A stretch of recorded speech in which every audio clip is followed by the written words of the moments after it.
ఇళ్ల వద్దకే వెళ్లి రేషన్ అందించే మొబైల్ డిస్పెన్సింగ్ యూనిట్ వ్యవస్థను రద్దు చేస్తూ ఈ నెల 23న వెలువడిన జీవో 5ను కొట్టేయాలంటూ దాఖలైన పిటిషన్ను విచారించిన హైకోర్టు రాష్ట్రానికి నోటీసులు ఇచ్చింది.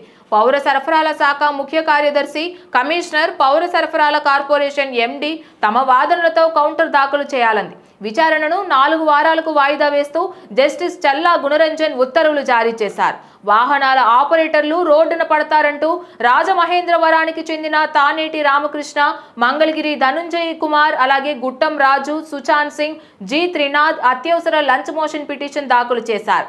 వాహనాల కొనుగోలు కోసం పిటిషనర్లు బ్యాంకుల నుంచి 90% వరకు రుణాలు తీసుకున్నారని పిటిషనర్ల తరఫున న్యాయవాది వెంకటేష్ వాదించారు. ఆ 90% బ్యాంకు రుణంలో కూడా 30% రుణాన్ని లబ్ధిదారులు 72 వాయిదాల్లో చెల్లించాలన్నారు. ప్రభుత్వం మారగానే విధానం మార్చేస్తే పిటిషనర్లు రోడ్డున పడతారన్నారు. 2027 వరకు బ్యాంకు రుణాలను చెల్లించాల్సి ఉందన్నారు. జీవో 5పై స్టే విధిస్తూ మధ్యంతర ఉత్తర్వులు ఇవ్వాలని కోరారు. ప్రభుత్వ వివరణ తర్వాతే తగిన ఉత్తర్వులు ఇస్తామని హైకోర్టు పేర్కొంది.